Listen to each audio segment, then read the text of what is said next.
seneng banget, aku ngerasa beruntung banget karena di sini aku bisa ketemu sama orang-orang keren, orang-orang hebat yang tentunya aku bisa banyak belajar dari mereka.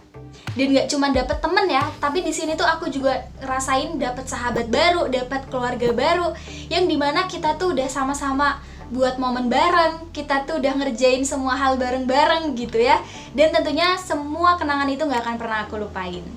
Perasaan magang di KIPI yang pertama seneng ya, karena mendapatkan hal-hal baru yang sebelumnya nggak pernah aku dapetin di magang-magang sebelumnya atau di kuliahan. Jadi kayak misalnya aku bikin kamus kompetensi, terus aku interview baik dari anak magang sampai level manager. Habis itu juga aku merasakan namanya the real counseling itu kayak apa dengan berbagai macam masalah. Jadi itu menjadi sesuatu hal yang baru dan juga challenging bagi aku, dan disitulah aku merasakan senang ketika bisa melewatinya.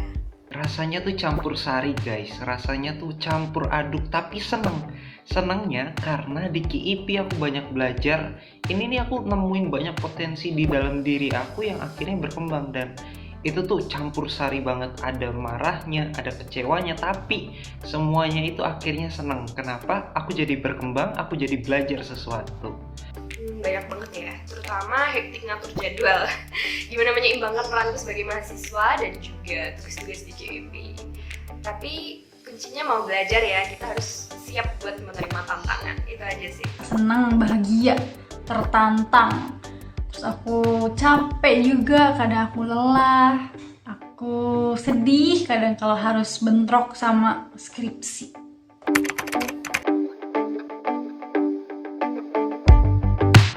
Ketika aku dimarahin, ketika aku udah jadi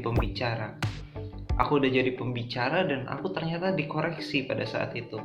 Dan hal yang lain yang hektik itu kita berbeda-beda gitu ya. Kita dari mana-mana di Indonesia itu ada di KIPI, dan itu tuh hektik banget. Aku nggak tahu kepribadian orang lain, tapi ketemu di KIPI dan aku bisa kerjasama. Quantum teaching, karena aku suka public speaking dan quantum teaching menjadi modal utamaku untuk menjadi public speaker yang baik. Dan di KIPI aku juga difasilitasi untuk jadi pemateri atau pembicara sekaligus fasilitator secara langsung. Ketika aku bentrok skripsi, bentrok tugas, bentrok training, habis itu bentrok buat ketemu sama orang lain, habis itu aku sakit. Itu aku struggle banget sih, jadi harus bisa memanage waktu dengan baik, harus bisa mengatur lagi manajemen lelah diri sendirinya kayak gimana. Terus harus tahu kapasitas diri juga. Pokoknya itu momen-momen paling berkesan sih, dimana aku harus mengatur itu semua biar bisa terkendali. Rasa kekeluargaannya yang menurut aku paling membekas banget buat aku, karena di sini tuh bener-bener kita tuh disupport, kita tuh bener-bener diajarin gitu ya, supaya kita tuh bisa jadi orang yang lebih upgrade terus tiap harinya gitu ya. Karena aku ngerasain banget waktu itu, aku ngerasa tertekan gitu ya, karena ada skripsi yang harus diselesaikan dan juga tentunya ada tugas-tugas di KIP yang harus diselesaikan juga. Tapi karena teman-temannya yang selalu support, yang selalu dukung, dan lingkungan kerjanya juga yang suportif gitu ya, sehingga ngebuat aku tuh bisa ngejalanin dua-duanya secara baik gitu, karena kerjasama yang baik di antara kita gitu. Yang cukup bikin aku kesulitan ketika training. Jadi training selama 4 hari berturut-turut dengan tugas dan harus dari pagi sampai sore itu bukan hal yang mudah ya. Tapi dari semua itu yang aku sebutkan, ketika sudah menyelesaikannya ada rasa kebahagiaan sendiri. Dan yang paling bikin aku bisa menghadapi semua itu, yang pertama mungkin dari motivasi, karena memang kegiatan di KIPI ini sesuai dengan passion aku juga dan sesuai dengan jurusan kuliahku. Jadi ini benar-benar menunjang dalam karirku.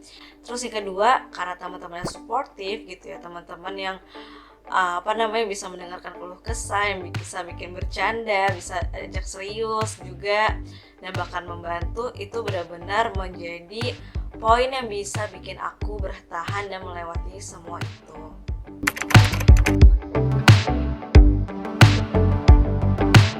Terutama training-training yang bikin aku berkembang banget. Aku kerasa banget sih perubahannya ya sebelum dan sesudah ikut training yang disediakan KIPI. aku bisa lebih efektif, bisa perform sesuatu dengan lebih baik lagi. Pokoknya banyak deh, ada gimana caranya jadi orang yang efektif, terus juga coaching and counseling, quantum teaching, terus juga ada AMT, Achievement Motivation Training.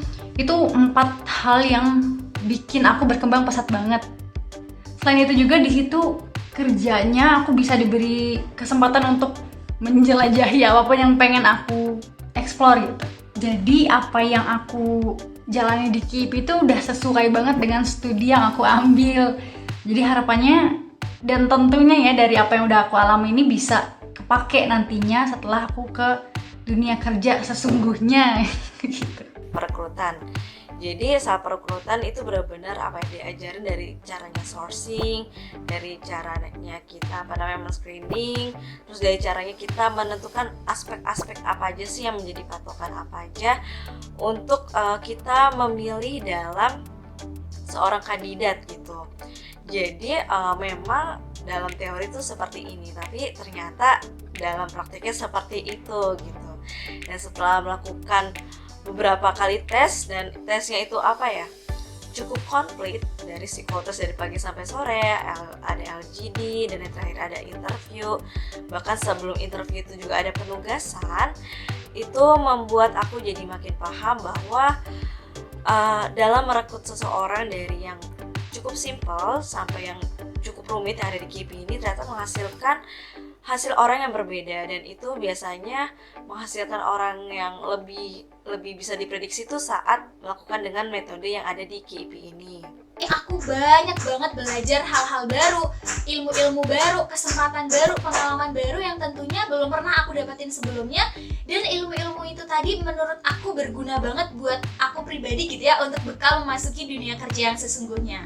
Aku paling berkesan sama coaching and counseling, CNC, karena aku suka banget ya dunia counseling. Aku suka banget dunia counseling dan aku jadi belajar sebenarnya counseling itu ada apa aja sih, dan di dalam coaching aku juga bisa akhirnya mengarahkan orang. Aku tahu dasar-dasarnya, dan yang seru aku pelajarin senjatanya, aku pelajarin jurusnya, aku pelajarin kuda-kudanya. Jadi aku lebih kuat nih.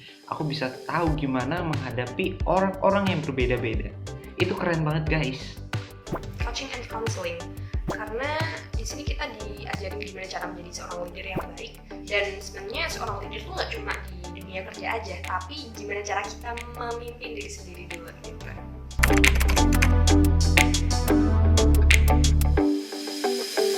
Hectic.